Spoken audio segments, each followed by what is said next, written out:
A fairly strong answer. Question number 2, the Leader of the Opposition. Speaker, to the Prime Minister, does he stand by all the statements made in his prime ministerial speeches and in his address in reply speeches? The Right Honourable Prime Speaker, Minister. yes, and in particular, I stand by my statement in the 2011 address and reply debate that this government has committed tens of millions of dollars to training places to make sure that we bring in the right skills, that we give young New Zealanders the opportunities, and that we encourage people to take up those opportunities. Just last week, I announced an expanded and improved apprenticeship scheme called New Zealand Apprenticeships, which will lead to around 14,000 additional apprentices over the next 5 years. It was widely supported by the New Zealand public. No doubt Labor will oppose it. They oppose everything.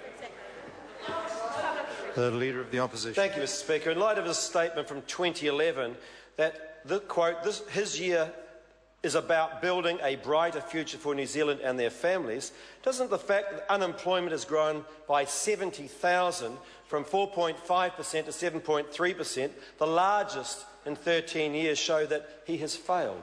The Right Honourable Prime Minister. Mr. Speaker, no. This government is building a brighter future. That's why crime's on a 30-year low. That's why 65,000 more people have a job. That's why real after-tax wages have gone up 12% since September 2008.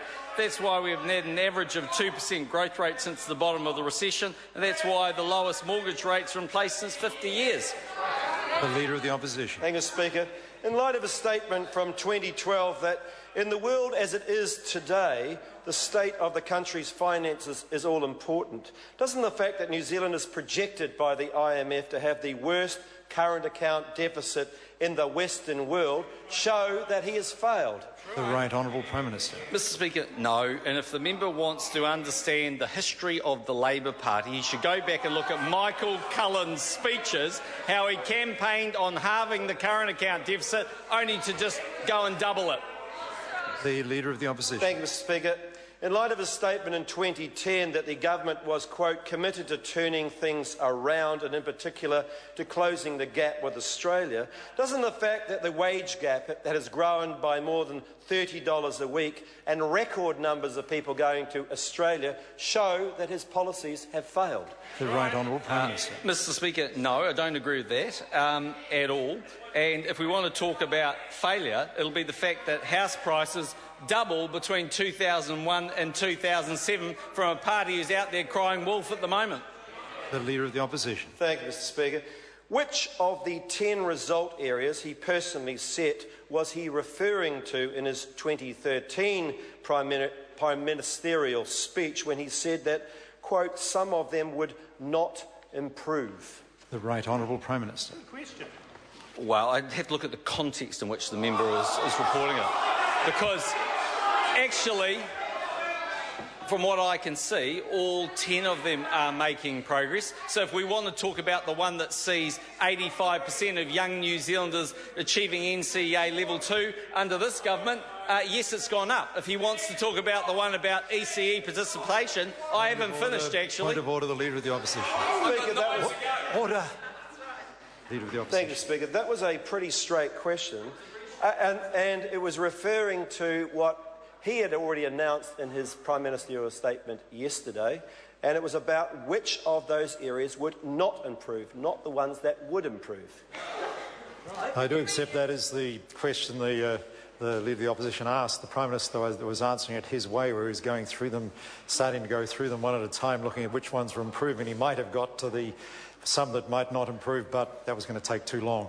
I accept the member's concern, but I think it's probably best to go on to a further supplementary question for the Leader of the Opposition. Thank you, Mr. Speaker. In light of a statement that Hekia Parata is, quote, one of the smoothest communicators in his government, what did she mean when she said, quote, we are very keen to look at how we can get the whole of life journey of a learner opportunity operating? I read it right. Prime Minister. Mr. Speaker, well, I don't want to put words in the mouth of the Minister, but I suspect she meant that we'll actually do what this government's doing, and that is make sure that they get a decent education, so for the rest of their life they actually have the potential to earn. And I say this to the member, if he wants to go and compare speeches off the cuff from Hekia Parata to himself, he better be careful, because he's okay in front of an auto cue, maybe 3 out of 10. Order. That's not necessary to answer the question. Te Oroa Flavel. Tēnā koe, Mr Speaker. Kia ora tātou. Supplementary question to the Prime Minister. What is meant... Order.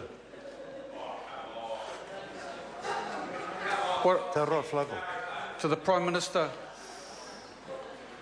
what is meant by his statement that, quote, our focus is on changing the circumstances that trap people in poverty, end of quote, and does he agree with the expert advisory group that the actions that will have the greatest impact on reducing child poverty will require significant new investment and enacting legislation which will measure and set short and long-term poverty reduction targets? The Right Honourable Prime Minister. Mr Speaker, the government's in the process of forming its response to the expert advisory group, but what was meant by that statement is that it's quite clear if we want to move people out of poverty, we fundamentally need to give them the opportunity where possible that they can work. And that means that they need the skills to be able to do that. That's why we are going to bring on 14,000 new apprentices over the course of the next 4 or 5 years. That's why we are prepared to demand national standards. That's why we're prepared to look at things like whānau ora and have a different way of looking at those issues. And this government is prepared to invest in those issues despite the fact that these are economically very challenging times. Question number 3, Todd McLeay. Mr Speaker.